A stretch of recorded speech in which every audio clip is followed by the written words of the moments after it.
but to the reliable, unchanging character of God. I'll explain it this way. If you're buying a house and you're hoping the value goes up, that's risk. If you buy a house and you trust God to bless and provide for you, and you live in accordance to His word, and you put Him first, and you stand on His promises, that's faith. You see the difference? You see the difference? If I'm taking a trial drug and hoping it makes me better, that's risk. But if I take that and I believe that in spite of the outcomes, God is my healer. And He sometimes uses medicine and sometimes doesn't. But regardless of the outcome, I put my hope in His unchanging will to heal my body and disease. That's faith. That's faith. When I ask a friend to church and I hope they say yes, that's risk. But when I ask that friend and I pray ahead of time and I trust that Christ is already at work in their life, that's faith. That's faith.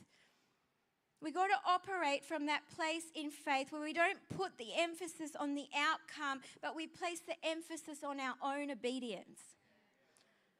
Where we're not just looking for a result, we're focusing on the object of our faith, where our help comes from, our maker, our provider, our healer. And so I wonder tonight, what's He speaking to you about? What step have you been hesitating to take? Who do you need to invite? Where is God asking you to trust Him? Even when you don't have all the answers. If Peter was operating out of risk mitigation, if he would have said, hey, Jesus, I appreciate the invite, but can we just wait till the waves die down? Can we wait for my first time for there to be calm waters? Maybe we could trial this on a frozen lake. See how that goes, and then we could move up to water walking during a storm on waves. We wait for conditions to be perfect, calm, until we're more experienced, until we want zero risk involved, and that day will never come. Peter never would have stepped out if he was operating out of risk, but he operated out of faith.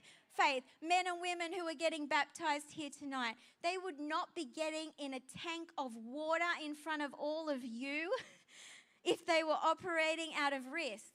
Because for many of them, this is a huge deal for them to step out of thinking about what other people think and all of those things where reason and risk would have tried to keep them from taking this step. They are choosing to walk instead in faith.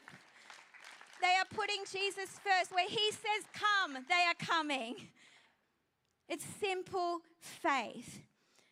And if we're going to live like this, then we need to acknowledge that Peter didn't just walk on the water and happy days. He actually experienced real fear.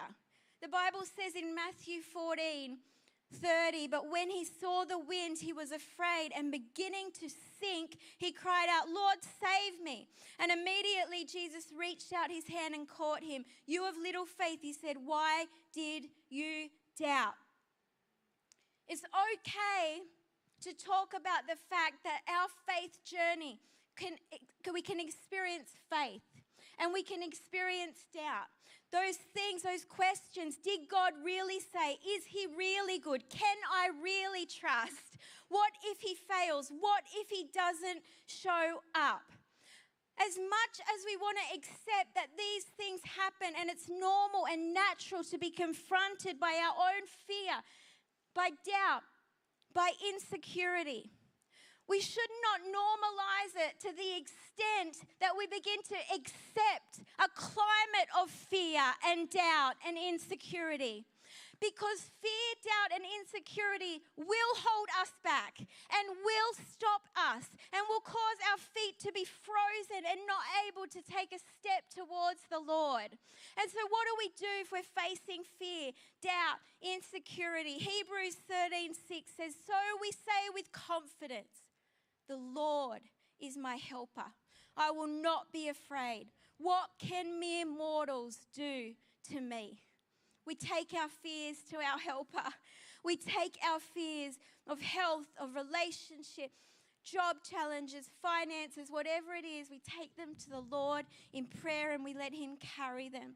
We remember the words of the song that we have been singing, that Jesus has won the victory on the cross, that God sent his son to die on a cross. And he took the penalty of sin upon himself so that we could live not enslaved by sin, not enslaved by fear, but we could live free and free indeed. That we could live, as 2 Timothy 1:7 says, God has not given us a spirit of fear, but of power and of love and of a sound mind. So simple faith, it's not the same as reason. It's not the same as risk. And third and finally, it's not the same as reverence. It's not the same as reverence. Reverence is looking at something and admiring it and thinking it is wonderful. And if you're at that place in your relationship with God and that's where you're at, you look at him and you love him, that's wonderful.